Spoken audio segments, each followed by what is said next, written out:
আসসালামু আলাইকুম। আমি সোনালী সুমি চলে এসেছি তোমাদের মাঝে। আজকে আমি তোমাদের মাংস ও চাউলের রুটি বানানোর একটি ভিডিও দেখাবো। কুরবানির পর বাসায় যখন ফ্রেশ ফ্রেশ মাংস আছে, সেই মাংসের সাথে চাউলের রুটির কোনো জবাব নেই। সবাই তো সচরাচর যেভাবে মাংস রান্না করো, আমি একটু ভিন্ন ভিন্ন রান্না করব। তোমরা চাইলে আমার পদ্ধতিটা ফলো করতে পারো। রান্নায় চলে আসি। কড়াইতে আমি তেল দিয়ে দিয়েছি। তেলটা যখন গরম হয়ে যাবে তখন আমি দুটো শুকনা মরিচ দিয়ে দিয়েছি। শুকনা মরিচটা দেওয়ার জন্য অনেক ভালো একটা স্মেল আসবে। এখানে কয়েক কোয়া রসুন আমি তেঁতলো করে দিয়েছি। পেঁয়াজ কুচিয়ে রেখেছিলাম, সেটাও আমি দিয়ে দিয়েছি। এখন এটাকে আমি ভালো করে নাড়াচাড়া করে ভেজে নেব।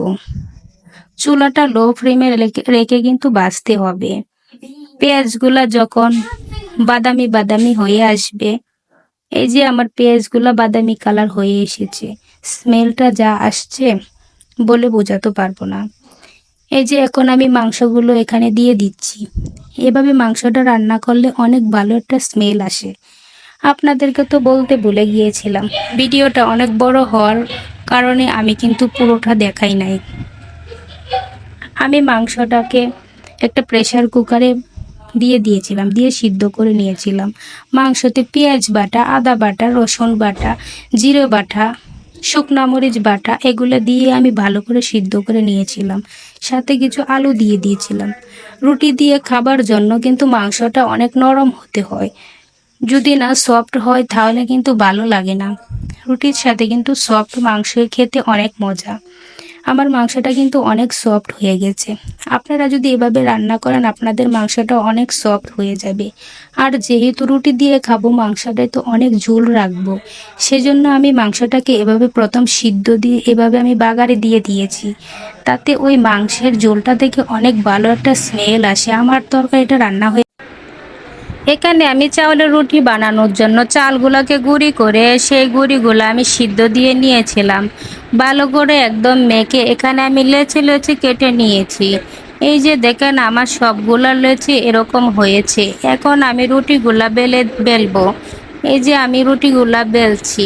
চাউলের রুটি কিন্তু একটু বেলতে গেলে আশপাশগুলো ফেটে ফেটে যায়। আপনাদের যদি মনে হয় ফেটে ফেটে যায় তাহলে কোনো বাটি দিয়ে রুটিগুলা কেটে নেবেন পাশগুলা, তাহলে দেখবেন অনেক সুন্দর গোল গোল হবে। আমার রুটিগুলো তো ফেটে ফেটে যায় না, সেজন্য আমি একবারেই বেলে নিতে পেরেছিলাম। এই তো আমার রুটিগুলো বেলা প্রায় শেষের দিকে হয়ে গিয়েছে।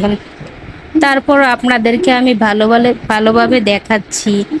এই যে আমার রুটিগুলা বেলা হয়ে গিয়েছে, এখন আমি ভাজতে চলে যাব। এই যে আমার বাজার পর রুটিগুলা দেখেন এরকম হয়েছে, কতটা সফট আর কত সুন্দর একদম গোল গোল হয়েছে। অনেক সুন্দর রুটিগুলা কিন্তু হয়েছে চাউলের রুটিগুলা। অনেকেই আছেন ভিডিওটা পুরো না দেখে চলে যান। আশা করি আপনারা আমার ভিডিওটা পুরো দেখবেন। পুরো দেখলে বুঝতে পারবেন রুটিগুলো আমি কিভাবে বানিয়েছি। যারা নতুন আপুরা আছেন তাদের জন্য তো অনেক উপকার আসবে। যদি আমার ভিডিওটা ফলো করেন তাহলে অবশ্যই এরকম ভালো ভালো ভিডিও পাবেন। এই যে আমার রুটিগুলা তরকারিটা হয়ে যাওয়ার পর এখন পরিবেশনের পালা। আমি বাটিতে তরকারি উঠিয়ে নিয়েছি। এখন পাশের রুটিগুলা দিয়ে আমি পরিবেশন করে নিচ্ছি।